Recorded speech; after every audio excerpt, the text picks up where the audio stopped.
Hello again, everybody.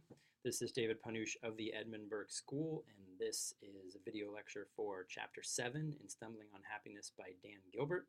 And this chapter is the second chapter in the section on presentism. So, presentism continued. Going back to this basic idea that when we choose what we're going to do next or in the future or next week or next year, we are choosing between our options for the future. And so one of the things that this chapter is about is the kinds of comparisons we make between the two options that or three options or four options that we have before us, and how in general when we make comparisons, we're making comparisons in the present, which is a problem because of presentism, that we're overly influenced by the present without realizing how different the future will be, in particular how different we will be in the future. And in addition, making choices between two things or making comparisons between two or three things is also fraught with what are called cognitive traps. We just make a lot of mistakes because of various biases that lead us to sort of choose the wrong thing. But the real problem, and all this means that we're sort of making the wrong comparisons and making bad choices. So the first major idea that Gilbert introduces in this chapter, and this is kind of a big, important idea that I'd love for you to take away from this course, is this idea of habituation. For the record, you might, I think, conceptually very similar, if you're familiar with it or hear it in the future, to the idea of declining marginal utility. You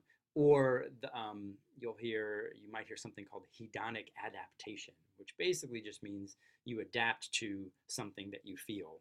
And the first time you feel it more intensely. And every other time that you have that experience, you're going to feel it a little bit less intensely. And this graph sort of shows that, right? That like the trials or the number of exposures, the first time you have an exposure, it's a big impact. And every time after that, it's a little bit less until it sort of mellows out. Obviously, there are individual variations, but every individual, whether they have a high feeling or low feeling on this, when they have this experience, that those feelings will become less intense over time. Keep in mind, this could be an habituation to a positive experience, so the first time you ride a roller coaster, or the first time you fall in love, versus something bad, like the first time you bump your shin on a table, the first time, your first day in jail is going to be worse than your 365th day in jail. No, so here's the thing that we tend to not take into account when thinking about habituation, because of the way, and Gilbert talks about this, the way that we conceptualize time is pretty bad. And so we think of all of the times that this thing is going to happen to us as sort of being sequential in space, but really they could be spaced out over time. And if they are spaced out over time, then the impact of the experience might be a 10 every time or close to a 10. It might stay in the 8 or 6 range. So like I bump my shin. If I keep bumping my shin over and over again, I guess I might get used to it at a certain point. But if 3 weeks go by and I bump my shin again, it's going to hurt just as bad and I won't be adjusted to it. Exercise is similar, right? So the first time I exercise, it might be really hard. I do it over and over. It gets easier and easier. But maybe then I take 6 months off. Then the first time I do it again, it's really, really hard again. So time can be a way to reset the impact of an experience.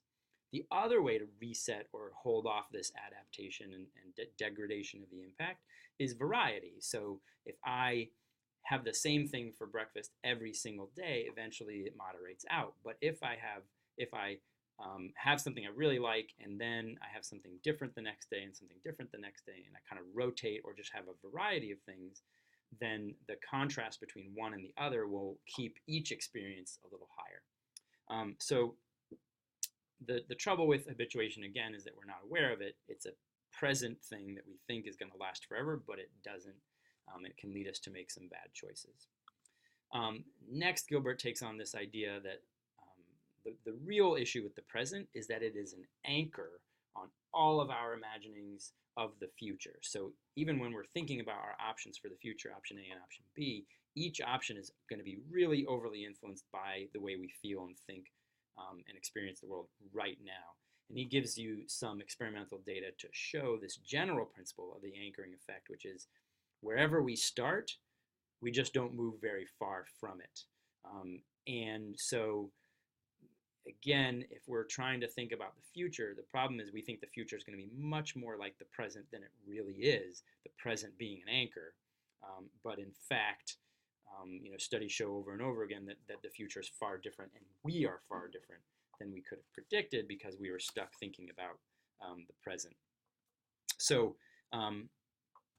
anchoring effect, in this case, the anchor is the present. So when we make comparisons, Gilbert talks about numbers of different ways that we sort of make mistakes making comparisons. And I've got an optical illusion here just to sort of drive home the point that depending on the presentation of different options, we might choose one or the other. So the two middle circles in the two images are surrounded by a bunch of other circles. And if I present to you and say, which one would you like if you want the biggest inner circle, you would tend to choose the one on, well, my left, I don't know the way you're looking at this, maybe it's your right, with the little circles around it.